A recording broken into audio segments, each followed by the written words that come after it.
يوم يفر المرء من أخيه وأمه وأبيه وصاحبته وبنيه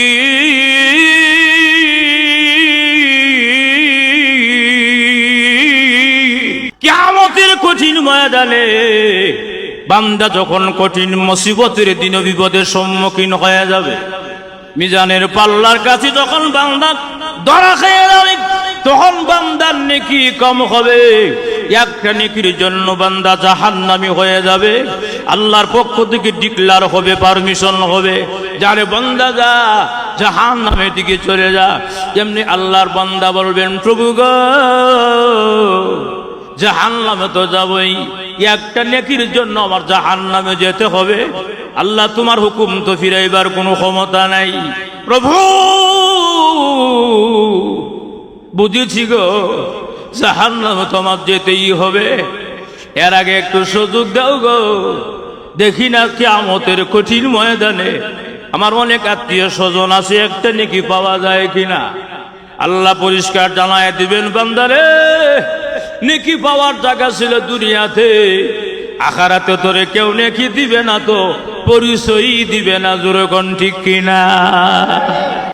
আল্লাহ দেও না, যদি ভাইলাই বাজা দিলাম। বান্দা কিয়ামতের মাঠ ঘুরে ঘুরে ঘুরে ঘুরে দুনিয়ার সকল পরিবার পরিজন, আত্মীয় স্বজন, ভাই বোন, বন্ধু বান্ধব যা আছে, এবং কি পীর সাহেবের কাছে গেছে, বাবা বাবা আমিন আহমেদ মুরিদ দে বেড়া, মুরিদ তোর যা মুরিদ তোরাজ বেড়া, আপনা না আমার পীর সাহেব আমিন আহমেদ মুরিদ দেখ বেড়া মুরিদ। আমি কোন পীর সাহেব ছিলাম না, আমি দুনিয়া পীর সাহেব ছিলাম। পেটটা বড় করার জন্য, পকেটটা ভারী করার জন্য। জোরে কোন ঠিক কিনা? আছে না নাই? এই অবস্থা বন্ড বাটপার আমাদের সমাজে ভরপুর হয়ে গেছে, মানুষের ইমানকে লুট করার জন্য। এখন এই অবস্থা দেখা যায়। ভাইয়ের আমার, পিসাব করবে, আমি পিসাব ছিলাম না রে, আমি পিসাবের বাপ ধরছিলাম। দূরজা দূরজা নাফসি নাফসি নাফসি, তখন পিসাব পরিচয় দেয় না। যেরকম ঠিক কিনা? যদি আমাদের সমাজে গান কয়, বাবা তোমার কেলা সব জায়গায় আছে না নাই, এরপরে পিসাব চিন্তা করিস না, আমি আসি বিপদের দিনে আমি তোরা ফার করে দেব। নাউজুবিল্লাহ, জোরে গোনা। বাবার কোন ক্ষমতা আছে? বাবা তখন বলবো নাফসি নাফসি। এখন অন্য কয়, বাবা তোমার দরবারে কেউ ফিরে না, খালি আছে। নাউজুবিল্লাহ, জোরে কর। যাই হোক, এই বন্ড বলে নাফসি নাফসি যাবে। তার আপন মা, দুনিয়ার সবচেয়ে আপন হলো মা। মা গো আমি না তো সন্তান নেকি একটা নেকি দেন, সন্তান আমার দুনিয়া বিয়াও হয়েছিল। সুবহানাল্লাহ, জোরে বল। যেখানে সন্তান মা বিয়ের কথা ভুলে জায়গা, সন্তান যেখানে মা তার সন্তান ভুলে যা, বিয়ের কথা ভুলে গেছে কিয়ামতের মাঠে। জায়গাটা সহজ না কঠিন? আরো জোরে কর। এখন তো সূর্যটা 9,30,00,000 মাইল উপরে, এও ফিট দেওয়া, তো সূর্যের তাপ সহ্য না। তখন থাকবে অর্ধ হাত উপরে, মাথার মগজটা টকবক করে গলে গলে পড়বে। আর তখন থাকবে মুখ দেওয়া, আর নিচেও গরম উপরেও গরম। জমিনটা তামার হবে। তামার কেন হবে? মুফাসসিরিনে কেরাম তাফসীর কিতাবে লেখছে, তামাটা তাড়াতাড়ি গরম হয়, আবার দ্রুত ঠান্ডা হয়। এজন্য তামাটা দেওয়া হয়েছে নিচে, আর টকবক করে গলে গলে পড়তেছে। এই অবস্থা একটাই শব্দ সবার থাকবে, ইয়া নাফসি ইয়া নাফসি ইয়া নাফসি। আল্লাহ আমাকে বাঁচাও, আমাকে বাঁচাও, আমাকে বাঁচাও। এই অবস্থা দেখা যায় ভাইয়ার আমার, কিয়ামতের মাঠে মা পর্যন্ত পরিচয় দেয় না। জোরে কোন ঠিক কিনা? আরো জোরে কোন ঠিক কিনা? কেউ পরিচয় দিবে না। কার কথা? কথা কোন জোরে?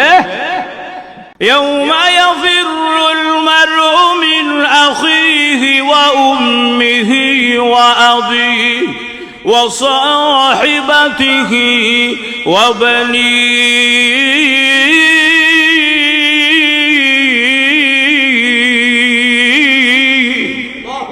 জোরে কোন আল্লাহু আকবার। এই সবাই জোরে কোন আল্লাহু আকবার। আরো জোরে কোন আল্লাহু আকবার। কিয়ামতের কঠিন ময়দানে তখন ওই মা তার সন্তান চিনবে না, স্ত্রী তার স্বামী চিনবে না, ভাই তার ভাইকে চিনবে না, বন্ধু তার বান্ধব চিনবে না, পিসাব তার মুড়ি চিনত না। একটাই শব্দ, ইয়া নাফসি, আল্লাহ আমাকে বাঁচাও, আমাকে বাঁচাও। ওই কঠিন কিয়ামতের ময়দানে মা ও তার সন্তান নেকি দিছে না। আর কোথাও ওকে আশা আছে সন্তানের? নাই। মা ওই দিছে না, আর কেডা আপন? মা। জোরে ঠিক কিনা? ওই তখন সন্তান ঘুরে ঘুরে ঘুরে ঘুরে মিজানের পাল্লা কাছে হাজির। আল্লাহ গেছিলাম তো পাইছি না। বলছিলাম না ভাইতে না, বলছিলাম না ভাইতে না, এমন কেন? যা জান না মজা, জান না মজা, জান না মজা। সুবহানাল্লাহ, জোরে কর, আরো জোরে কর।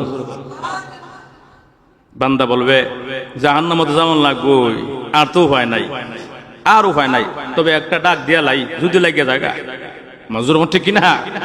প্রভু শুনেছি তোমার নাম রহমান আছে, রহিম আছে। আল্লাহ রহমান রহিম নামের মায়া নাকি অনেক বেশি বড়। আল্লাহ এই রহমান রহিম নামের এত বড় মায়া দয়া থাকতে একটা নেকির জন্য জাহান্নামে কেন যেতে হবে? আল্লাহ তোমার নাম না রহমান রহিম, রহমান এবং রহিম নামের দয়ায় মেহেরবানি করে গিয়ে একটা নেকির জন্য আমাকে মাফ করা যায় না? ভাইয়েরা আমার, আমি আল্লাহ রাব্বুল আলামিন বলবেন ফেরেশতারা এখন আমার বান্দা যে কথা বলছে রহমান আর রহিম, এখন যদি আমার বান্দাকে মাফ না করি আমার রহমান আর রহিম নামের ইজ্জত থাকে না। সুবহানাল্লাহ। ভাইয়েরা আমি আল্লাহ রাব্বুল আলামিন বলবেন ফেরেশতারা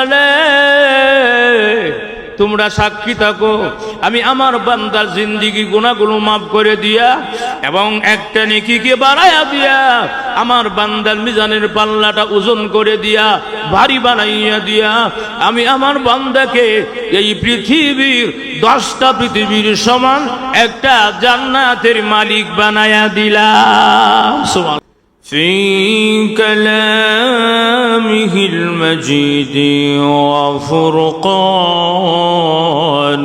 الحميد.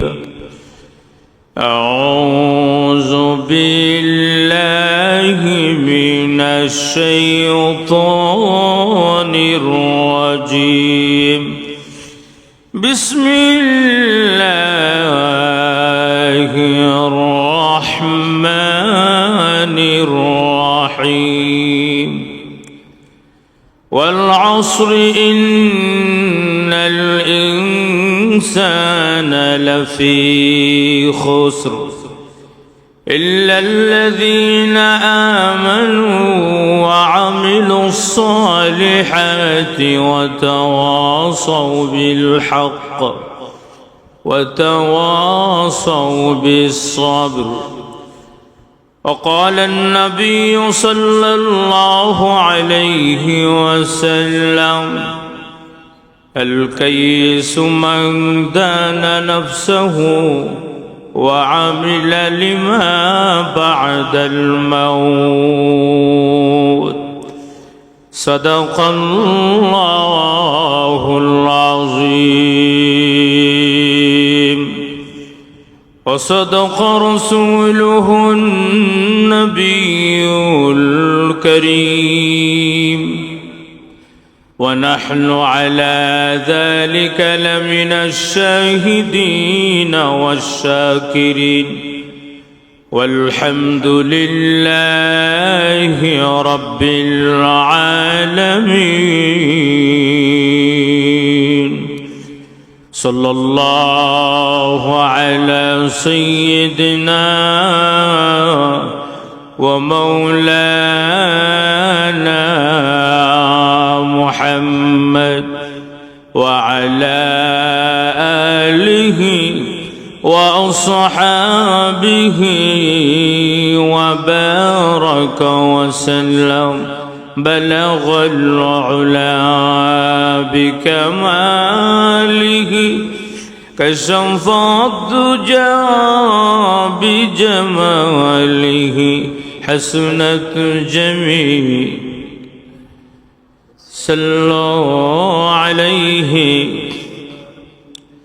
यहाँ हम सब मुसाफिर हैं, कब्र आखिर ठिकाना.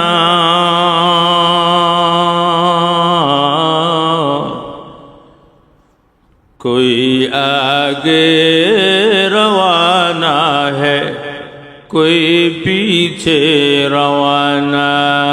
बलगल उला बिकमा कशफ दुजा बिजमालिहि हसनत जमी. सल्लु अलैहि. জাগ্রত মিডিয়ার উদ্যোগে আয়োজিত ইসলামী মহাসম্মেলনের আজকে সম্মানিত সভাপতি, আজকের মাহফিলের প্রধান অতিথি সহ বিশেষ অতিথিবৃন্দ, মুআজ্জজ মুকাররম নবীজির মোহব্বতের কলিজার টুকরা উলামায়ে কেরাম, দূর দূরান্ত থেকে আগত ইসলাম প্রিয়, কোরআন প্রিয় নওজোয়ান যুবক ভাইয়েরা, সাদা দাড়িওয়ালা মুরব্বীরা, আল্লাহ পাকের দরবারে শুকর আদায় করছি যে আল্লাহ পাক রব্বুল আলামিন অত্যন্ত দয়া করে, মায়া করে, মহব্বত করে, ভালোবেসে এই বৃষ্টি বাদলের দিনেও আল্লাহ পাক আমাদের সকলকে বসার মতো একটা পরিবেশ করে দিয়েছেন এবং আমাদের সকলকে কোরআন ও হাদিসের আলোচনা আসার, বসার, শরীক হওয়ার তৌফিক দান করেছেন। এজন্য সকলেই মহান মালিকের দরবারে শ্রদ্ধা জড়িত কণ্ঠে ইমানি আওয়াজে আমরা যারাই আছি সকলেই একসাথে আল্লাহ পাকের শুকর আদায় করছি, আলহামদুলিল্লাহ। আপনাদের আওয়াজের উপর আজকে ওয়াজ হবে। আমি এমনি অসুস্থ, বেশ 15-16 দিন যাবৎ অসুস্থ ভুগতেছি। আজকে শুধু এসেছি আপনাদের কাছে ওয়াদা রক্ষার জন্য, আপনাদের কাছ থেকে দোয়া নেওয়ার জন্য। জানি না কয় মিনিট কথা বলতে পারবো। আল্লাহ পাক যেন আমাকে কিছু সময় হলো ইখলাসের সাথে গুরুত্বপূর্ণ কিছু কথা বলার এবং আপনাদের সকলকে শ্রবণ করার তৌফিক দান করেন বলে আমিন। ভাইরা আমার, আপনারা কষ্ট করে অনেকক্ষণ যাবৎ বসা আছেন। হয়তো আসর পর থেকে বা জোহরের পর থেকে শুরু হয়েছিল, এই পর্যন্ত রাত্র 11টা হয়ে গেছে, এখনো আপনারা বসা আছেন। এই যে কষ্ট করে আপনারা বসা আছেন, এই আশা এবং বসা যদি আমাদের ইখলাস থাকে, সহিহ নিয়ত থাকে, এই আশা এবং বসাকে মহান আল্লাহ রাব্বুল আলামিন পছন্দ করে কিয়ামতের কঠিন ময়দানে নাজাতের ফয়সালা করে দিবেন। সুবহানাল্লাহ। এই বিশ্বাস আমাদের আছে তো? থাকলে আওয়াজটা জোরে কোন, আছে না নাই? ভাইয়ার আমার, এখানে আশা এবং বসাতে কি পরিমাণ লাভ আমি বলতে যাব না, সময় চলে যাবে। এজন্য এখানে এসেছি, আমরা বসেছি, নেক অবশ্যই আছে। একটা নেকের কি পরিমাণ দাম আমরা এখন বুঝি না, তখন বুঝবো হারে হারে একটা নেকের কি পরিমাণ দাম। ছোট্ট একটা উদাহরণ দেই, আধা মিনিটে বা 1 মিনিটে। সেটা হলো আমাদের আপনাদের দেশে গাজীপুরে, শ্রীপুরে নির্বাচন হয়। তো নির্বাচনের সময় দেখা যায় 3 জন প্রার্থী দাঁড়াইলো 3টা মার্কা নিয়ে। এই অবস্থা নির্বাচনের দিন ভোটাভুটি শুরু হয়ে গেছে। সকাল 8টা থেকে নিয়ে বিকাল 5টা পর্যন্ত ভোট দেওয়া শুরু হয়ে গেছে এবং ভোট দেওয়া প্রায় শেষ। ভোট গণনা করার পর দেখা যায় 3 জন প্রার্থীর একজন অনেক কম ভোট হয়ে ফেল করছে। বাকি আছে কজন? 2 জন। খুব খেয়াল করেন, কথাবার্তা সারা দিয়েন, তাহলে কথা বলতে সুবিধা। বাকি 2 জন সমান সমান ভোট, এমন হয় কিনা? এখন এই অবস্থা, বাকি সমান সমান যে 2 জন সমান সমান ভোট, এই 2 জনের একজন কি কথা বলতে পারবে আমি পাস? বলতে পারবে না। কেন? সমান সমান। পাস করলে 2 জনই পাস, ফেল করলে 2 জনই ফেল। যেরকম ঠিক কিনা? এই অবস্থায় একটা ভোটের দরকার। এমনি দেখা যায় আপনাদের আলহাজ গিয়াসউদ্দিন মেম্বার বাড়ি না, গিয়াসউদ্দিন মেম্বার বাড়ির একজন লোক, বয়স্ক মুরব্বী, লাঠি পড়তে পড়তে ভোট কেন্দ্রে আসে ভোট দেওয়ার লেগে। এসে বলে, কেউ প্রশাসন ভাইয়ারা, আমি কি একটা ভোট দিতে পারবো? আমি অসুস্থ মানুষ, কষ্ট করে আসছি, লাঠি ভোট দিয়ে ভোট দেয়া। না না না না, যান যান যান, সময় নাই, যান, এখন ভোটের সময় নাই। কিন্তু প্রশাসনের মধ্যে যেটা নামাজ পড়ে, এর মধ্যে একটু মায়া দয়া থাকে, মহব্বত থাকে, আল্লাহর রহমত থাকে। ওনারা কয়েকজন বলে, মুরব্বী মানুষ, আগামী 5 বছর পরে বাঁচানো মরই, কষ্ট করে আসছে, আর আমরা তো একটা ভোটের দরকার। ওই যেরকম ঠিক না, একটা ভোট হলেও তো আমরা একটা পার্থক্য করতে পারি। এই অবস্থা দেখা যায়। বলতেছে, মুরব্বী মুরব্বী মুরব্বী, ঢুকেন, ভোট কেন্দ্রে ঢুকেন, ঢুকবেন আর বের হবেন, দেরি করবেন না। যেই মাত্র মুরব্বী ভোট কেন্দ্রে ঢুকলো ভোট দেওয়ার জন্য, আপনারা বুঝে শোনা জবাব দেবেন এখন, না আপনাদের ভালা। যেই মাত্র মুরব্বী ভোট কেন্দ্রে ঢুকলো ভোট দেওয়ার জন্য, দুইজন প্রার্থীতে আসলে সমান সমান, দুইজন প্রার্থীর ভিতরে শান্তি না অশান্তি? আসতে দেখো, শান্তি না অশান্তি? কেন না জানি ভোটটা কারে দিব রে, কথা কোনা যেরকম ঠিক না। এই বুইরা যে কোন ফেস লাগাইব, আসিলাম সমান সমান বালা আসি না, এখন যে এই বুইরা যে কোন ফেস লাগাইব, কারা যে বুটটা মারবো, সিলটা মারবো, যারে সিল মারবো এ ওই 5 বছরের আপনার একটা বুটের ব্যবধানে 5 বছরের ক্ষমতা, ঠিক না? একটা বুটের ব্যবধানে 5 বছরের ক্ষমতা, যদিও আমাদের দেশে 17 বছর যাবৎ ক্ষমতার পরিবর্তন হয়েছে না, যেরকম ঠিক কিনা? আর ওই তুই কেমনে আল্লাহ আল্লাহ বলিয়া সব দিছে নৌকা মার্কা ভরিয়া, কথা ঠিক কিনা? নির্বাচনের আগের দিন রাত্রি কাম সারিয়েছে, তো ওই তো কেমনে? তাহলে একটা বুড়ে 5 বছরের ব্যবধান, একটা বুড়ের কারণে 5 বছরের ক্ষমতা, তাকে সবাই স্যার স্যার বলবে। জি স্যার, জি স্যার, জি জি জি স্যার স্যার স্যার স্যার, জি স্যার। 5 বছর ক্ষমতা পাইলো, তার র্যাঙ্ক বেড়ে গেল, তার সম্মান বেড়ে গেল, সবাই তাকে স্যার স্যার বলবে। বলেন তো কয়টা বড় ব্যবধান? আরো জোরে কন। সম্মানিত হাজরিন, ওই পরিস্থিতির মোকাবেলা যে প্রার্থী হয়েছেন, ওই প্রার্থী তখন হারে হারে বুঝে একটা ভোটের কি পরিমাণ দাম, কথা কনা আরো জোরে। ঠিক তেমনি ভাবে কিয়ামতের কঠিন ময়দানে বান্দা যখন কঠিন মুসিবতের দিন বিপদের সম্মুখীন হয়ে যাবে, মিজানের পাল্লার কাছে যখন বান্দা ধরা খেয়ে যাবে, তখন বান্দার নেকি কম হবে, একটা নেকির জন্য বান্দা জাহান্নামী হয়ে যাবে। আল্লাহর পক্ষ থেকে ডিক্লার হবে, পারমিশন হবে, যারে বান্দা যা জাহান্নামের দিকে চলে যা।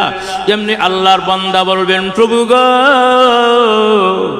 জাহান্নামে তো যাবই, একটা নেকির জন্য আমার জাহান্নামে যেতে হবে, আল্লাহ তোমার হুকুম তো ফিরাইবার কোনো ক্ষমতা নাই। প্রভু বুঝেছি গো জাহান্নামে তোমার যেতেই হবে, এর আগে একটু সুযোগ দাও গো, দেখি না কিয়ামতের কঠিন ময়দানে আমার অনেক আত্মীয় স্বজন আছে, একটা নেকি পাওয়া যায় কিনা। আল্লাহ পরিষ্কার জানায় দিবেন, বান্দারে নেকি পাওয়ার জায়গা ছিল দুনিয়াতে, আখিরাতে তোরে কেউ নেকি দিবে না, তো পরিচয়ই দিবে না, জোরে কোন ঠিক কিনা? আল্লাহ দেও না, যদি ভাইলাই কথা দিলাম। বান্দা কিয়ামতের মাঠ ঘুরে ঘুরে ঘুরে ঘুরে দুনিয়ার সকল পরিবার পরিজন, আত্মীয় স্বজন, ভাই বোন, বন্ধু বান্ধব যা আছে, এমনকি পীর সাহেবের কাছে গেছে, বাবা বাবা আমিন আহমেদ মুরিদ, দে বেড়া মুরিদ, তোর যা মুরিদ তোরাজ বেড়া, আপনা না আমার পীর সাহেব আমিন আহমেদ মুরিদ, দে বেড়া মুরিদ। আমি কোন পীর সাহেব ছিলাম না, আমি দুনিয়া পীর সাহেব ছিলাম, পেটটা বড় করার জন্য, পকেটটা ভারী করার জন্য, যেরকম ঠিক কিনা? আছে না নাই? এই অবস্থা বন্ড বাটপার আমাদের সমাজে ভরপুর হয়ে গেছে, মানুষের ইমানকে লুট করার জন্য। এখন এই অবস্থা দেখা যায়, ভাইয়ের আমার হিসাব করবে, আমি হিসাব ছিলাম না রে, আমি হিসাবের বাপ ধরেছিলাম, দূরজা দূরজা নাফসি নাফসি নাফসি, তখন হিসাব ভরসে দেয় না, যেরকম ঠিক কিনা? যদি আমাদের সমাজে গান কয়, বাবা তোমার খেলা সব জায়গায়, আছে না নাই? এরপরে হিসাব চিন্তা করিস না, আমি আসি বিপদের দিনে আমি তোরা পার করে দেব, নাউজুবিল্লাহ, জোরে গোনা। বাবার কোন ক্ষমতা আছে? বাবা তখন বলবো নাফসি নাফসি। এখন অন্য কয়, বাবা তোমার দরবারে কেউ ফিরে না, খালি আছে, নাউজুবিল্লাহ, জোরে কর। যাই হোক, এই বন্ড বলে নাফসি নাফসি যাবে, তার আপন মা, দুনিয়ার সবচেয়ে আপন হলো মা। মা গো আমি না তো সন্তান নেকি, এখানে নেকি দেন, সন্তান আমার দুনিয়া বিয়ে হয়েছে, সুবহানাল্লাহ, জোরে বল। যেখানে সন্তান মা বিয়ের কথা ভুলে জায়গা, সন্তান যেখানে মা তার সন্তান ভুলে যা, বিয়ের কথা ভুলে গেছে কিয়ামতের মাঠে, জায়গাটা সহজ না কঠিন? আরো জোরে কর। এখন তো সূর্যটা 9,30,00,000 মাইল উপরে, এও ফিট দেওয়া, তো সূর্যের তাপ সহ্য না, তখন থাকবে অর্ধ হাত উপরে, মাথার মগজটা টকবক করে গলে গলে পড়বে, আর তখন থাকবে মুখ দেওয়া, আর নিচে গরম, উপরও গরম, জমিনটা তামার হবে। তামার কেন হবে? মুফাসসিরিনে কেরাম তাফসীর কিতাবে লেখছে তামাটা তাড়াতাড়ি গরম হয় আবার দ্রুত ঠান্ডা হয়, এজন্য তামাটা দেওয়া হয়েছে নিচে আর টকবক করে গলে গলে পড়তেছে। এই অবস্থা একটাই শব্দ সবার থাকবে, ইয়া নাফসি ইয়া নাফসি ইয়া নাফসি, আল্লাহ আমাকে বাঁচাও আমাকে বাঁচাও আমাকে বাঁচাও। এই অবস্থা দেখা যায় ভাইয়ার আমার কিয়ামতের মাঠে, মা পর্যন্ত পরিচয় দেয় না। জোরে কোন ঠিক কিনা? আরো জোরে কোন ঠিক কিনা? কেউ পরিচয় দিবে না। কার কথা? কথা কোন জোরে? ইয়াউমা ইয়াফিরুল মারউ মিন আখিহি ওয়া উম্মিহি ওয়া আবিহি ওয়া সাহিবাতিহি ওয়া বানিহি।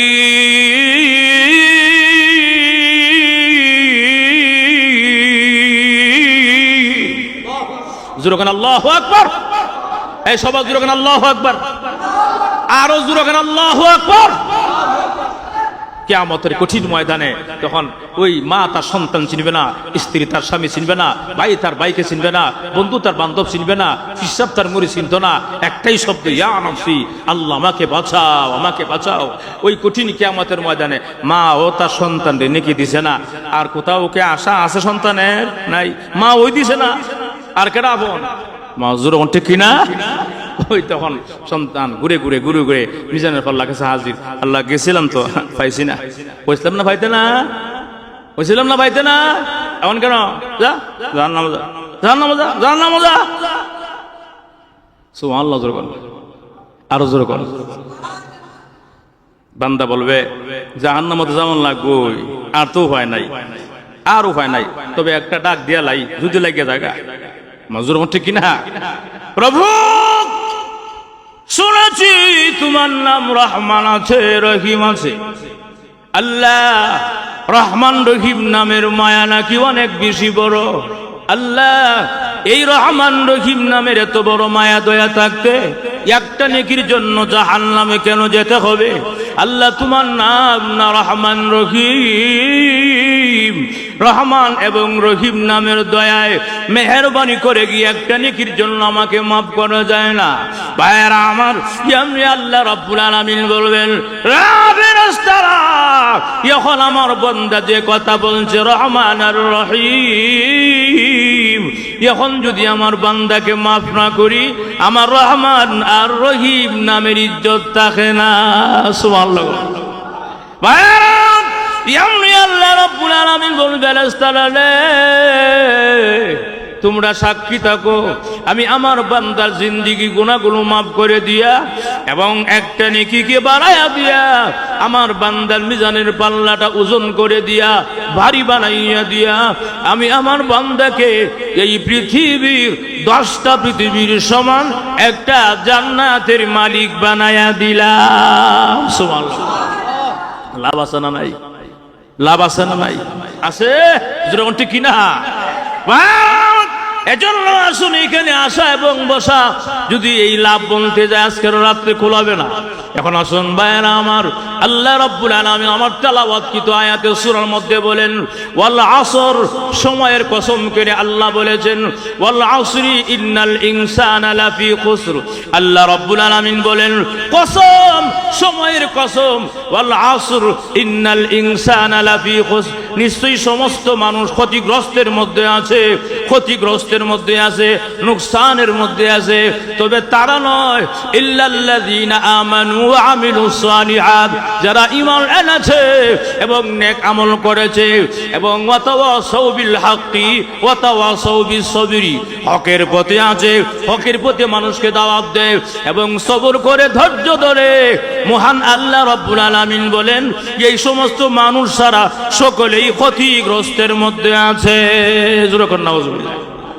ভাইয়ার আমার, এই সূরাটা ছোট্ট একটা সূরা আমি আপনাদের সম্মুখে তেলাওয়াত করেছি, যদিও ছোট্ট সূরা, এর জাল কিন্তু অনেক বেশি। যেরকম ঠিক কিনা? ছোট্ট মরিচের জাল বেশি, আমরা সমাজে কয় কি কয় না। এই জন্য ছোট্ট সূরা আল্লাহ মুফাসসিরিনে কেরাম তাফসীর কিতাবে লেখে যদি আল্লাহ পাক পুরা কোরআন শরীফ নাজিল না করে এই একটা সূরা যদি নাজিল করতেন উম্মতের জন্য যথেষ্ট হয়ে যেত। সুবহানাল্লাহ। এই ছোট্ট একটা সূরা আল্লাহ পাক রব্বুল আলামিন নাজিল করে। আল্লাহু আকবার। আমাদেরকে আল্লাহ বুঝাইতে চান, কি বুঝাইতে চান? আল্লাহ কেন কসম খান? আবার কসম খাওয়ার কি দরকার? আল্লাহ কসম খাইলেও দেই, না খাইলেও সেই। তারপর আল্লাহ কসম খেয়ে, তাও আবার সময়ের কসম, সময়ের কসম খেয়ে আল্লাহ পাক আমাদেরকে কিছু কথা বলতে চান, বুঝাইতে চান গুরুত্ব সহকারে। যদি আমরা মানতে পারি এগুলো, তাহলে আমরা কামিয়াব। আর যদি না মানতে পারি, তাহলে আমরা হলাম বেকার, আমরা হব এরকম আপনার কি বলে কপাল পোড়া, বঞ্চিত, লাঞ্ছিত হব। এই জন্য কিছু কথা আল্লাহ পাক এখানে আমাদেরকে বলবেন, আমরা মনোযোগ সহকারে ইনশাআল্লাহ শুনবো এবং আমল নিয়তে শুনবো। আল্লাহ সকলকে তৌফিক দান করুক, আমিন করুন, জোরে খান আমিন। দেখেন আল্লাহ পাক সময়ের কসমটা কেন খাইলেন? কোন সময়ে? কেউ কেউ লেখেন আসর থেকে নিয়ে মাগরিব পর্যন্ত সময়টা এই সময়ে, আবার কেউ বলেন জোহর থেকে নিয়ে আসর পর্যন্ত সময়টা এই সময়ে। বেশিরভাগ মত আসছে জমহুর উলামায়ে কেরামের মতে যে আসর থেকে নিয়ে মাগরিব পর্যন্ত এই সময়টার কসম আল্লাহ খেয়েছেন। এবং এত অল্প সময়ের কসমটা আল্লাহ কেন খাইলেন? কারণটা কি? কারণ আছে না নাই? এর কারণটা হইল মুফাসসিরিনে কেরাম তাফসীরি কিতাবে লেখে, আল্লাহ অল্প সময়ের আসরের সময়ের কসম খাইলেন কেন? কারণ এই সময়টা এত কম, আসরের নামাজ পড়ার সঙ্গে সঙ্গে মাগরিব পর্যন্ত সময়টা খুব কম থাকে, অল্প সময় থাকে। কিছুক্ষণ পরেই কিন্তু সূর্য লাল হয়ে যায়, যেরকম ঠিক কিনা? সূর্য লাল হয়ে যায়, তার মানে কি দিন শেষ, রাত্র শুরু। এই যুবকরা কই যাও? দোয়া করলাই। আমি এমনি অসুস্থ মানুষ, এরপর আবার আপনারও মাশাআল্লাহ লোক অনেক বেশি, এই জন্য সব দিকে মিলাইয়া মনও খারাপ। কথা বুঝছেন? বৃষ্টির দিন তো ভাইয়ের আমার, আর কয়েকটা মিনিট বলবো ইনশাল্লাহ। সবার যে আছেন আর কয়েকটা মিনিট, তাহলে আসর থেকে নিয়ে মাগরিব পর্যন্ত সময়টা অল্প, সূর্য লাল হয়ে যায় কিছুক্ষণ পরে। ঠিক তেমনি ওই মানুষের যে জীবনের হায়াত, মানুষের হায়াতের জিন্দিগিরা খুব কম, অল্প সময় হায়াত, অল্প সময় আমাদের হায়াত। যেই কোনো সময় যেইভাবে আসরের পর থেকে মাগরিব পর্যন্ত অল্প সময়, সামান্য কিছুক্ষণ পরে সূর্য লাল হয়ে যায়। আল্লাহ বুঝাইতেছেন, ও পৃথিবীর মানুষেরা, তোমাদের যে হায়াতের জিন্দিগিটা আছে, ওই জিন্দিগিটা ঠিক তেমন হায়াত খুবই কম। যেই কোনো সময়ে তোমাদের এই জীবনের হায়াতের যে সূর্য আছে, সূর্যটা যেই কোনো সময় লাল হয়ে যাবে, অস্তমিত হয়ে যাবে, তোমার হায়াতের জিন্দিগি শেষ হয়ে যাবে। যেরকম ঠিক কিনা ভাইয়ার আমার? এই হায়াতের জিন্দিগি শেষ হয়ে যাবে। সময়ের দাম এত বেশি আল্লাহ পাক রব্বুল আলামিন। এবং এই আসরের সময়ের কসমটা কেন খাইলেন? আর অনেকগুলো মত আছে, সবগুলো তো আর বলার টাইম নাই। এর মধ্যে একটা হইল আসরের সময়ে, আসর থেকে নিয়ে মাগরিব পর্যন্ত ফেরেশতাদের ডিউটি পরিবর্তন হয়। কি হয়? ডিউটি পরিবর্তন হয়। মানে আপনার কি বলে, আজকে আসরের সময় যেই ফেরেশতারা জমিনে অবতরণ করেছেন, আগামীকাল আসরের সময় তারা চলে যাবে, নতুন ভাবে আবার ফেরেশতা নাজিল হবে। তাহলে এরকম ভাবে প্রত্যেক দিন আসরের নামাজের পরে ফেরেশতার ডিউটি পরিবর্তন হয়। এই দিকে লক্ষ্য করে আল্লাহ পাক রব্বুল আলামিন এই সূরা নাজিল করেছেন, এই সময়ের গুরুত্ব বোঝানোর জন্য এবং আসরের সময়ের গুরুত্ব বোঝানোর জন্য। যখন সুবহানাল্লাহ ভাইয়ের আমার, তাহলে এই সূরা মোটামুটি আমরা তরজমা জেনে ফেলেছি। সূরা শান নজুল আছে, প্রাসঙ্গিক অনেক আলোচনাও আছে। আমি জানি না আমি করতে পারবো কিনা, আপনাদের যে হালত দেখতেছি ভাইয়ার আমার, আপনারা ইনশাআল্লাহ আর সামান্য সময় বসবেন তো? ইনশাআল্লাহ বসবেন তো? আল্লাহ সবারই কবুল করুক, আমিন করুন। সবাই জোরে খান আমিন। সংক্ষেপে, খুব সংক্ষেপ বলতেছি, শান নজুলটাকে শুনি। এই সূরাটা আল্লাহ নাজিল করলেন কেন? সূরাটা নাজিল করলেন কেন? কারণটা কি? কারণটা শুনে। অল্প সময় আবু বকর সিদ্দিক রাদিয়াল্লাহু তাআলা আনহু রাসূলের সাহাবী, আবার ছিলেন শ্বশুর, আবার প্রথম সাহাবী, সব দিক দিয়ে ঘনিষ্ঠতা। আবু বকর সিদ্দিক রাদিয়াল্লাহু তাআলা আনহু ইসলাম ধর্ম গ্রহণের আগে ব্যবসা করতেন তার একজন পার্টনারের সাথে ব্যবসা করতে গিয়া যখন আল্লাহর রাসূল দ্বীনের দাওয়াত দেওয়া শুরু করলেন, আল্লাহর নবী ইসলাম গ্রহণ করে ফেললেন, বিশ্বাস করে ফেললেন, ইসলাম গ্রহণ করে ফেললেন। এখন এই অবস্থা আল্লাহর রাসূল বলেন, আবু বকর সিদ্দিক, তোমার ব্যবসায় তুমি 4 ভাগের 3 ভাগ সময় ব্যবসায় দাও, আর 1 ভাগ সময় তুমি দ্বীনের রাস্তায় দাও। আবু বকর সিদ্দিক বলে, ইয়া রাসূলুল্লাহ, আমি রাজি আছি। কিছুদিন পর যেতে না যেতে আল্লাহ রাসূল বলে, আবু বকর সিদ্দিক 4 ভাগের 2 ভাগ ব্যবসায় দাও, বাকি 2 ভাগ তুমি কি করো, দিনের রাস্তায় দাও। আবু বকর সিদ্দিক রাজি হয়ে গেলেন। আরো কিছুদিন যেতে না যেতেই আল্লাহ রাসূল বলে, আবু বকর সিদ্দিক রাদিয়াল্লাহু আনহু 4 ভাগের 3 ভাগ সময় দিনের রাস্তায় দাও, আর 1 ভাগ সময় তুমি ব্যবসায়ের কাজে লাগাও। আবু বকর সিদ্দিক রাজি হয়ে গেলেন। এখন আপনারা বলেন, যে লোক ব্যবসায় সময় কম দেয়, এই লোকের কি ব্যবসা উন্নতি হবে বা ব্যবসা কোন হবে? ব্যবসা এরকম লাভবান বেশি একটা হতে পারবে না, একটু ক্ষতিগ্রস্ত হবেই। আরে ভাই, 2 জন রিক্সাওয়ালা সকাল 8টা বের হয়েছে, বিকাল 5টায় সে বাসায় যাবে, এই পর্যন্ত ডিউটি করবে। একজন রিক্সাওয়ালা দেখা যায় আবার জোহরের নামাজও পড়েছে, আসরের নামাজও পড়েছে, আর একজন রিক্সাওয়ালা দেখা যায় জোহর আসর কিছুই পড়ে নাই। তো দেখা যায় যেই লোকটা আসর পড়েছে, জোহর পড়েছে, তার স্বাভাবিক 200 টাকা 300 টাকা একটু কম হবেই, কথা না যেরকম ঠিক কিনা? আর যে বেটা পড়ে নাই, এবারে 200 বেশি। এখন হ্যাঁ, যে লোকে আসর পড়ে নাই, জোহর পড়ে নাই, এক দুস্থ তোমার কত হয়েছে? আমার তো আজকে 700 টাকা হয়েছে। আর যেই লোকে আসর পরে নাই, মাগরিব পরে নাই, তার হয়েছে 1000, আর একজনের 700 হয়েছে, 300 টাকা কম হয়েছে। এটা স্বাভাবিক, নামাজ পড়লে একটু ক্ষতি হবেই, দুনিয়ার দিক দিয়ে একটু ক্ষতি হবেই। এত বড় মহাকুশি, তুমি নামাজ পড়ে কি করলা? তোমার 300 টাকা কম, আমি নামাজ না পড়ি বালা, নাউজুবিল্লাহ, নামাজ না পড়ো বালা, তুমি নামাজ পড়াও 300 টাকা কম, আমি নামাজ না পড়া বাস আমি তো ভালোই 300 টাকা বেশি পাইছি। তোমার নামাজ তুমি বড় হয়ে গেছো, তুমি ক্ষতিগ্রস্ত। তাহলে একজন আর একজন খুব মহাখুশি, কিন্তু আসলে বলেন প্রকৃতপক্ষে যে নামাজ পড়ে সে কি ক্ষতিগ্রস্ত? না, সে লাভবান। কথা ঠিক কিনা? লাভবান কেমনে একটু পরে বুঝবেন ভাইয়ার আমার। এখন এই অবস্থা দেখা যায়, আবু বকর সিদ্দিক রাদিয়াল্লাহু তাআলা মনটা খারাপ, কথা বুঝছেন? পার্টনার সাথে যে পার্টনার, আবু বকর আর ব্যবসা করে লাভ নাই, তোমার এই ব্যবসা কাম হইতো না, তুমি মুহাম্মদের তালে পড়ছো, নাউজুবিল্লাহ জোরে কোন, হ্যাঁ মুহাম্মদের ফাঁদে পড়ছো, মুহাম্মদের সল্লায় পড়ছো গিয়া, যাও তোমার ব্যবসা করে হইতো না, তুমি যাও তোমার কাজে তুমি দিনের কাজ তুমি করো গিয়া, ব্যবসা করার দরকার নাই। এমন অবস্থা হয়ে গেছে শেষ পর্যন্ত আবু বকর সিদ্দিক রাদিয়াল্লাহু আনহু ভাইয়ের আমার ব্যবসার মাল বিক্রি করার জন্য উদ্বুদ্ধ হয়েছে, বেশি বিক্রি করেই ফেলবে। এবার ব্যবসা হয় না তো, ব্যবসার মাল সব বিক্রি করে ফেলেছে। এই তার পার্টনারের কাছে মন খুব খারাপ, পার্টনার বারবার তারা কয় তুমি ক্ষতিগ্রস্ত হয়ে গেলা, আবু বকর ক্ষতিগ্রস্ত হয়ে গেলা, মুহাম্মদের ফাঁদে পড়ে ক্ষতিগ্রস্ত হয়ে গেলা। এই অবস্থা আবু বকর সিদ্দিক রাদিয়াল্লাহু আনহু মনটা ভীষণ খারাপ। এই খারাপ মন নিয়ে আল্লাহর নবীর দরবারে রওনা করেছেন, রাসূলের সঙ্গে সাক্ষাৎ করবে। সুবহানাল্লাহ জোরে বলো। যখন রওনা করেছেন রাসূলের কাছে সাক্ষাৎ করবে, রওনা করতে রাসূলের কাছে যাওয়ার আগে রাস্তার মধ্যে আরেক ঘটনা দেখে, উমাইয়া ইবনে খলফ বিলাল রাদিয়াল্লাহু আনহুকে এমন নির্যাতন করতেছে, আর সহ্য করতে পারতেছে না। এমনি আবু বকর সামনে গেছেন, বলতেছে এরকম নির্যাতন, এরকম মারামারি করছেন কেন? বলে সে আমার গোলাম, আমি তাকে মারবো না, কি তোমাকে জিজ্ঞাসা করবো?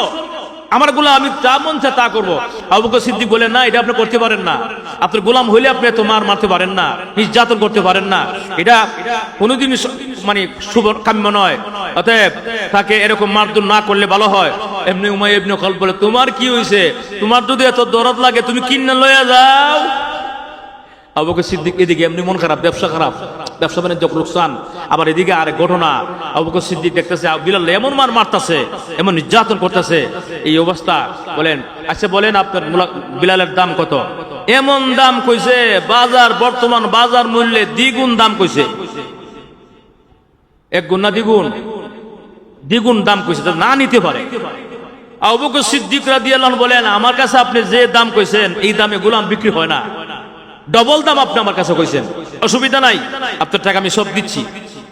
উনি বিলাল রাদিয়াল্লাহু আনহুকে আজাদ করার জন্য উমাইয়া ইবনে খলফ থেকে আপনার কি বলে যা আসল সাথে সব দিয়ে দেন, আরো টাকা আনায়া নিয়ে এসে তার ঋণ পরিশোধ করে, তার মানে আপনার কি বলে টাকা পরিশোধ করে বিলাল রাদিয়াল্লাহু আনহুকে আজাদ করিয়া বলেন, বিলাল আজকে থেকে তুমি আজাদ, যাও তোমাকে আমি আজাদ করে দিলাম একমাত্র আল্লাহর সন্তুষ্টির জন্য। জোরে বলুন সুবহানাল্লাহ। এই অবস্থা রসুলের কাছে যাবেন তিনি, এই রাস্তার মধ্যে এই ঘটনা, আল্লাহ রসুলের কাছে যাচ্ছেন, মনটা ভীষণ খারাপ। দুইটা ঘটনা করছে, একটা ব্যবসার লোকসান বারবার এই পার্টনারে মানে চেতাচেতি করে, বারবার পার্টনার তাকে রাগায়, গুসা উড়ায়, তুমি ক্ষতিগ্রস্ত হয়ে গেছো, তুমি লোকসান হয়ে গেছো। আবার এদিকে বিলালকে আজাদ করলেন, সব দিকে মিলাইয়া এই মন খারাপ। রসুলের কাছে যাচ্ছেন, রসুলের কাছে যাওয়ার আগেও কিন্তু খবর পৌঁছে গেছে গা, ইয়া রাসূলুল্লাহ আবু বকর সিদ্দিক বিলাল আজাদ করছে। সুবহানাল্লাহ জোরে বলেন। বিলাল তো আল্লাহ রসুল তো মনে মনে ভীষণ খুশি। বিলাল আবু বকর হনা আসে না কেন আবু বকর কোন যাচ্ছেন আল্লাহ রসুলের কাছে, জোরে বলেন ঠিক কিনা? আল্লাহ নবী, বিশ্ব নবী রাহমাতুল লিল আলামিন বিলাল এরকম ভাবে আবু বকর সিদ্দিকের অপেক্ষমান হয়ে আছেন। আবু বকর সিদ্দিক রাদিয়াল্লাহু তাআলা আনহু তখন আল্লাহ নবীর সামনে গিয়ে হাজির হয়ে বলেন, আসসালাতু ওয়াসসালামু আলাইকা ইয়া রাসূলুল্লাহ ইয়া হাবিবাল্লাহ। আল্লাহর নবী গো, আপনার জন্য আমার জীবন উৎসর্গ হোক। ফিদাকা আবি ওয়া উম্মি ইয়া রাসূলুল্লাহ ইয়া হাবিবাল্লাহ। আগা নবীজি, আমি আপনার কাছে এসেছিলাম কিছু কথা বলার জন্য। ভাইয়ারা আমার, আল্লাহর নবী বিশ্ব নবী রাহমাতুল লিল আলামিন আবু বকর সিদ্দিক কথা বলার আগেই রাসূল মুস্কি হাসি মেরে বলেন, রে আবু বকর সিদ্দিক, আমি রাসূল আজকে রাস্তার মধ্যে যে কাজটা তুমি করে আসছো, এই কাজের উপরে আমি রাসূল নিজে খুশি, মহান আল্লাহও খুশি। সুবহানাল্লাহ জোরে বলা। ভাইরা, আল্লাহর নবী বিশ্ব নবী রাহমাতুল লিল আলামিন যখন বললেন, আবু বকর, তোমার রাস্তার যে কাজ করেছো, বিলালকে আজাদ করে দিয়েছো, এতে করে আমি রাসূল খুশি, আল্লাহ নিজেও খুশি। আবু বকর সিদ্দিক রাদিয়াল্লাহু হা করে তাকায় আছেন, বড় চোখ দিয়ে তাকায় আছেন। কি গো নবীজি, আপনি কেমনে জানেন আমি মাত্র এই কাজটা করে আসলাম, এখন আপনার কাছে খবর কেমনে আসলো? আল্লাহর রাসূল মুস্কি হাসে আর বলেন, আমি হলাম আল্লাহর পয়গম্বর, আমাকে মহান আল্লাহ জানায়া দিয়েছেন তোমার কার্যক্রম। জুরে কোন সুবহানাল্লাহ। আবু বকর সিদ্দিক, আমার সাথে তুমি আমাকে একটা কাজ করতে পারো, তোমার সঙ্গে আমার শরীক রাখতে পারো। তোমার যে বিলালকে আজাদ করেছো, তোমার যে পরিমাণ পয়সা লেগেছে, আমি রাসূল নিজেও শরীক হতে চাই। না নবীজি, আপনি শরীক হতে হবে না, আমি আবু বকর সিদ্দিক যেই কোনো ভাবে হোক আমি এরকম ভাবে শেষ করে দিয়ে আসছি গো নবীজি, আমি কিচ্ছু চাই না গো নবীজি। আমি চাই গো মহান আল্লাহ রাব্বুল আলামিন যেন আমাকে মাফ করে জান্নাতের মালিক বানায়া দেয়। সুবহানাল্লাহ, জোরে বলেন আল্লাহু আকবার। ভাইরা, আল্লাহর নবী বিশ্বনবী রাহমাতুল লিল আলামিন বলে, আবু বকর, আসো, মনটা খারাপ কেন বলো, মনটা খারাপ কেন বলো? এখানে একটা কথা আছে আমাদের সমাজে, বন্ড যারা আছে এরা বলে আমাদের নবীজি গায়েব জানে। নাউজুবিল্লাহ কোন? আল্লাহর রাসূল গায়েব জানেন না, আল্লাহ যতটুকু জানাইছেন অতটুকুই জানেন, এর বেশি জানে না। রাসূল গায়েব জানেন না, গায়েবের মালিক নয়, গায়েবের মালিক হলো আল্লাহ রাব্বুল আলামিন। মাজুর এখন ঠিক কিনা?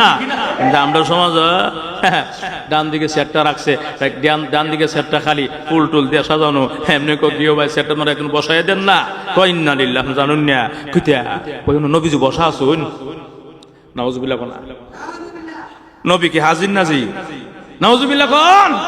হাজির নাজির কে? আলিমুল গায়েব কে? আল্লাহ পাক।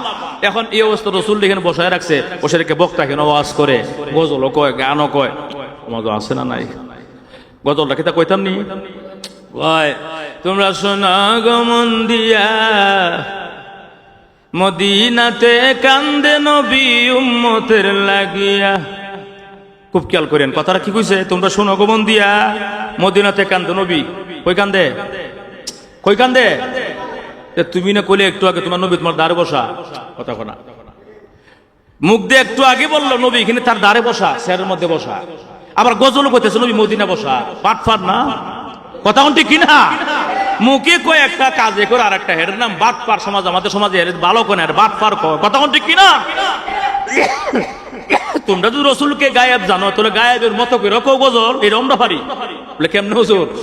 এরকম করার দরকার ছিল তোমাদের আকীদা অনুযায়ী।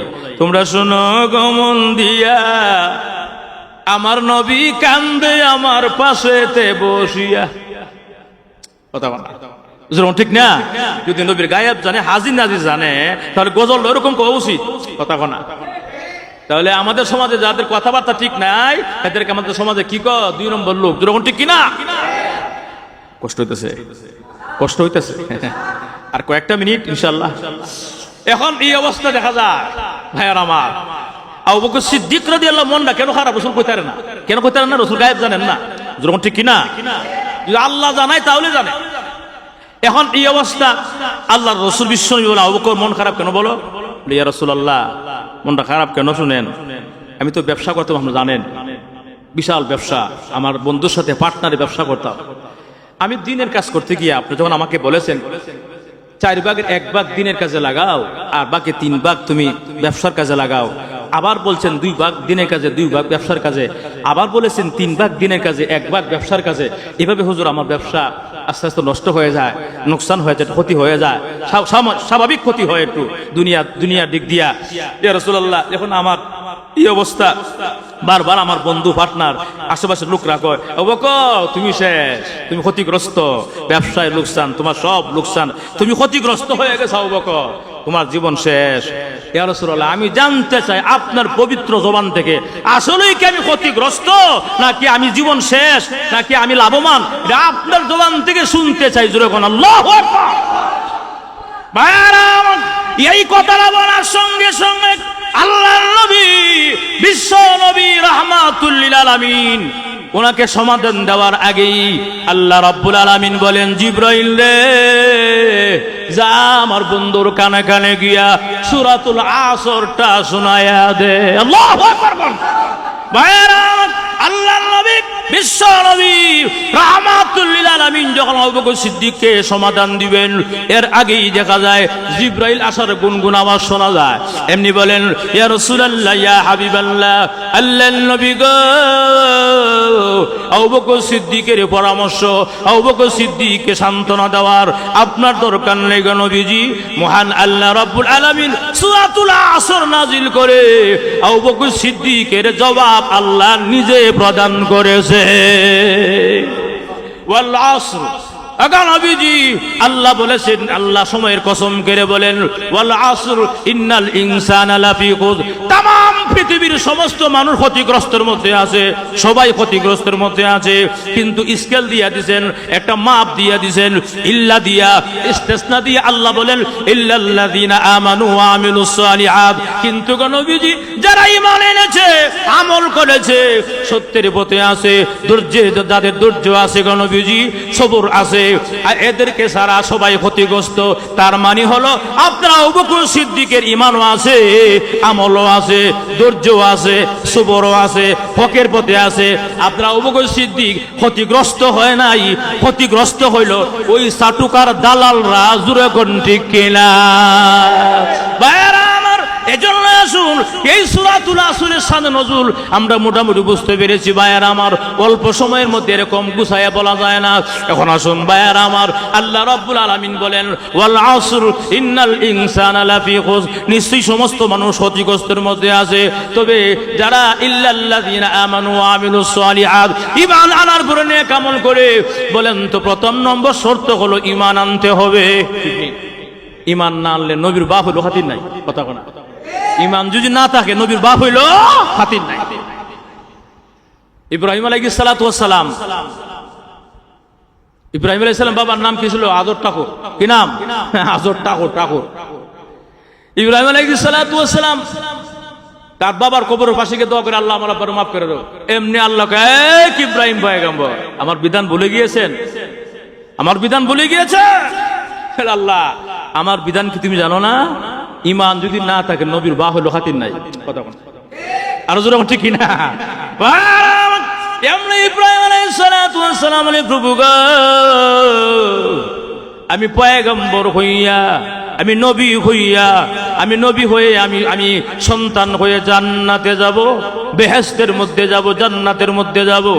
আমার বাবা জাহান্নামে যাবে, এতে কি আমার শরম লাগবে না গো? মানুষ কি আমার শরম দিবে না, লজ্জা দিবে না গো? ভাইয়ারা আমার, এমনি আল্লাহ রাব্বুল আলামিন বলেন, লা, আমি কোনো পয়গম্বরকে শরম দেই না, আমি কোনো পয়গম্বরকে লজ্জা দেই না, আমি আল্লাহ কোনো পয়গম্বরকে শরম দেই নাই এবং দিব না, চিরকাল কিয়ামত পর্যন্ত কোনো পয়গম্বরকে শরম দিব না। বলে কেমনে গো আল্লাহ? আমার বাবা জাহান্নামী, আমি জান্নাতে, মানুষ ধিক্কার দিবে আর আমাকে শরম দিবে, বলবে দেখো সন্তান বেহেশতে যায়, বাবাকে জাহান্নামে ফেলে, এই অবস্থাকে আমার লজ্জা লাগবে না? এমনি আল্লাহ রাব্বুল আলামিন বলেন, ইব্রাহিম পয়গম্বর চোখ কোড়া বন্ধ করেছেন, দেখেন তো জাহান্নামের দিকে তাকাইয়া কেউ কি আসেনি? বলে না আল্লাহ, কেউ তো নাই, দেখা যায় সব জাহান্নাম থেকে উঠে গেছে, এমনি দেখা যায় কোনো এরকম কেউই নাই। আবার ভালো করে তাকান, আবার দেখলাম না গো আল্লাহ নাই, আবার তাকান, তৃতীয়বার যখন তাকাইলেন, তাকায় দেখে একটা অদ্ভুত প্রাণী জাহান্নামের আগুনে জ্বলে। এমনি আল্লাহ রাব্বুল আলামিন বলেন, ইব্রাহিম পয়গম্বর দেখছো না একটা প্রাণী, অদ্ভুত প্রাণী আছে? বলে হ্যাঁ, অদ্ভুত প্রাণীটা শুধু আছে জাহান্নামের ভিতরে, আর কোনো প্রাণী নাই, আর কোনো মানুষ নাই গো আল্লাহ। এমনি আল্লাহ রাব্বুল আলামিন বলেন, ও ইব্রাহিম পয়গম্বর, ওই দেখা যায় অদ্ভুত প্রাণীটা দেখা যায়, এটাই হলো তোমার বাবা আজর তাহুর। যেরকম ঠিক কিনা? এটাই আজর তাহুর। আল্লাহ, আমার বাবা এমন হলো কেন? আমার বাবা এমনটা কেমনে হলো? এমনি আল্লাহ রাব্বুল আলামিন বলেন, আমি না বলেছি কোন পয়গম্বরকে শরম দিব না, লজ্জা দিব না? ওগো নবীজি, ওগো পয়গম্বর ইব্রাহিম আলাইহিস সালাতু ওয়াস সালাম, আপনার বাবা জাহান্নামে যাবে, মানুষ চিনে ফেলবে, এই জন্য আমি আল্লাহ রূপ পরিবর্তন করে দিয়েছি। আমি আল্লাহ রূপকে পরিবর্তন করে দিয়া, চেহারা পরিবর্তন করে দিয়া, অদ্ভুত প্রাণী বানাইয়া তোমার আব্বাকে জাহান্নামের আগুনে জ্বালাইব, মাফ করব না। কেন? বলে তার ঈমান নাই। যেরকম ঠিক না? ঈমান না থাকলে নবীর বাবা হইলো খাতে নাই, ঈমান লাগবে, ঈমান শর্ত। যেরকম ঠিক না? ভাইয়ের আমার জন্য আসুন, আমি শুধু তর্জমাটা বললাম, সাধারণ নজরুলটা বললাম। আমরা এই পর্যন্ত যে কথাগুলো বললাম জুমার রাত্রি, আল্লাহ পাক আমাদের সকলকে এই কথাগুলো বোঝার, মানার, আমল করার এবং আমাদের সকলকে যেন আল্লাহ পাক রব্বুল আলামিন একসাথে মিলেমিশে জান্নাতে যাওয়ার তৌফিক দান করে। জোরে বলি আমিন, আরো জোরে বলি আমিন। জুমার রাতে দোয়া কবুলের রাত্র, আমি ভাবছিলাম কথা বলতে পারবো না, তারপর অনেক ঘন্টা কথা কইলেছি। আল্লাহ পাক আমাদের সকলকে এই কথাগুলো বোঝার, মানার, আমল করার এবং আমাদের সকলকে স্মরণ রেখে রেখে কথাগুলো বাস্তবায়ন করার তৌফিক দান করুক। জোরে বলি আমিন। দুরূদ শরীফ পড়ি। আল্লাহুম্মা সাল্লি আলা সাইয়্যিদিনা মাওলানা মুহাম্মদ ওয়া আলা আলিহি ওয়া আসহাবিহি ওয়া বারিক ওয়া সাল্লিম। أستغفر الله ربي من كل ذنب وأتوب إليه لا حول ولا قوة إلا بالله العلي العظيم الحمد لله رب العالمين ربنا ظلمنا أنفسنا وإن لم تغفر لنا وترحمنا لنكونن من الخاسرين رب اجعلني مقيم জামাতাইনিয়া। আমি গুনাহগার, আয় আল্লাহ तमाम জিন্দেগির গুনার বোঝা মাথায় নিয়া, উলামায়ে কেরাম নিয়া, শাহাদাতদারি ওয়ালা মুরব্বি নিয়া, নওজওয়ান ভাইদেরকে নিয়া, হাফেজ কোরআনদেরকে নিয়া, পর্দানিশীন মা বোনদেরকে নিয়া তোমার শাহী দরবারে দুইটা হাত বাড়ায়া দিছি। আল্লাহ মেহেরবানি করে গো আমাদের সকলের तमाम জিন্দেগির গুনাহগুলো মাফ করে দাও রব্বুল আলামিন। প্রভু হে, জীবনে বহু গুনাহ আছে, গুনাহে সগীরা, গুনাহে কবিরা, শিরক, বিদআত, ইচ্ছা অনিচ্ছা, জাহিরি বাতিনি সব রকমের গুনাহ খাতা লইয়া তোমার শাহী দরবারে হাত বাড়ায়া দিছি। মেহেরবানি করে গো तमाम জিন্দেগির গুনাহগুলো সওয়াব দ্বারা পরিবর্তন করে দাও রব্বুল আলামিন। প্রভু হে, আমরা যারা হাত উঠাইয়া দিলাম জানি না কার মা নাই, বাবা নাই, মেহেরবানি করে গো আমাদের প্রত্যেকের মা বাবার কবরটা জান্নাতের বাগান বানা রব্বুল আলামিন। প্রভু হে, আমাদের মা দুঃখীর কবরে আযাব দিও না, আমাদের দরদি বাবার কবরে তুমি আযাব দিও না রব্বুল আলামিন। মেহেরবানি করে প্রত্যেকের কবরগুলো জান্নাতের বাগান বানাও। আয় আল্লাহ রাব্বুল আলামিন, এই এলাকার কবরস্থানে যারা শুয়ে রয়েছে প্রত্যেকের কবরটা জান্নাতের বাগান বানাও। আজকের সব বেশি গুণে বাড়াইয়া প্রত্যেকের কবরে তুমি পৌঁছায়া দাও রব্বুল আলামিন। প্রভু হে, আজকের মাহফিলকে তুমি কবুল করো। এই মাহফিল যারা করেছেন টাকা দিয়া, পয়সা দিয়া, শ্রম দিয়া, বুদ্ধি দিয়া, সময় দিয়া, আল্লাহ মেহেরবানি করে সকলকে তুমি নেক হায়াত দান করে দাও। আয় আল্লাহ, জাগ্রত মিডিয়ার এই মাহফিলকে তুমি কবুল করে নাও। আল্লাহ, এই যুবকরা যারা কষ্ট করে মাহফিলের আয়োজন করেছে প্রত্যেকটা যুবককে তুমি খালেদ বিন ওয়ালিদের উত্তরসূরি বানায়া দাও। আয় আল্লাহ, প্রত্যেকটা নওজোয়ানদেরকে দ্বীনের জন্য তুমি কবুল করে নাও রব্বুল আলামিন। আল্লাহ, সকলকে তুমি নেক হায়াত দান করে দাও। আয় আল্লাহ রব্বুল আলামিন, অনেকে অসুস্থ আছেন, মেহেরবানি করে সুস্থতার নিয়ামত দান করে দাও। আল্লাহ, আমি নিজেও অসুস্থ, মেহেরবানি করে পরিপূর্ণ সুস্থতার নিয়ামত দান করে দাও। আয় আল্লাহ, আমার ডান পাশে বসা হযরত মাওলানা মুফতি শরীফুল ইসলাম মোলাইদি, ওনার মেয়ে অসুস্থ, দোয়া চেয়েছেন, মেহেরবানি করে পরিপূর্ণ সুস্থতার নিয়ামত দান করে দাও। আয় আল্লাহ, বাবা হয়া মেয়ের জন্য দোয়া চেয়েছেন, মেহেরবানি করে বাবার দোয়া তুমি মেয়ের জন্য কবুল করে নাও রব্বুল আলামিন। আমরা যারা হাত উঠাইয়া দিলাম সকলের দিলের নেক মাকাসেদ গুলো পূরণ করে দাও। কত মানুষ ঘুমায় আর ঘুম থেকে ফিরে উঠে না, কত মানুষ ঘর থেকে বের হয় আর যে ফিরে আসে না। মরতে হবে জানি, মরণ কেউ ফিরাইতে পারবে না। রাস্তাঘাটে ফেলাইয়া মরণ দিও না, আগুনে জ্বালাইয়া পানিতে ডুবাইয়া মরণ দিও না। ইজ্জতের সাথে জুমার দিন নামাজের সেজদার হালতে মরণ দিও, ইমানি মরণ দিও, শহীদি মরণ দিও। আয় আল্লাহ, আজকের মাহফিলের প্রত্যেকটা যুবককে তুমি কবুল করে নাও। আজকের মাহফিলের আয়োজন যারা করেছেন আয়োজক সকলকে তুমি কবুল করে নাও রব্বুল আলামিন। প্রবাসী জানে অনেক প্রবাসী আছে, প্রবাসীদেরকে আল্লাহ সুস্থতার সাথে প্রবাস জীবন কাটানোর তৌফিক দাও, প্রবাস জীবন সুখময় বানায়া দাও রব্বুল আলামিন। জুমার রাতের খাতিরে দোয়া তুমি কবুল করো। কালিয়াতে আসানিয়া আসি আসি সাই, নৈরাশা হইয়া যেন ফিরিয়া নাহি যাই। কত গুনাহ করছি আল্লাহ জীবনে, মাফ করে দাও ওগো মাওলা নিজ গুণে। হেলাই খেলাই কাটাইলাম আল্লাহ ববের জিন্দিগি, না করিতে পারলাম আল্লাহ তোমারও বন্দেগি। বন্দা আছে বন্দিগি নাই, শেষ করেছি জিন্দিগি। কঠিন কিয়ামতের ময়দানে আমরা পাপী গণের উপায় কি?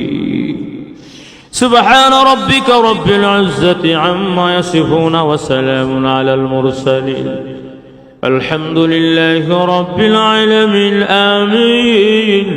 وارحمنا معهم برحمتك يا أرحم الراحمين.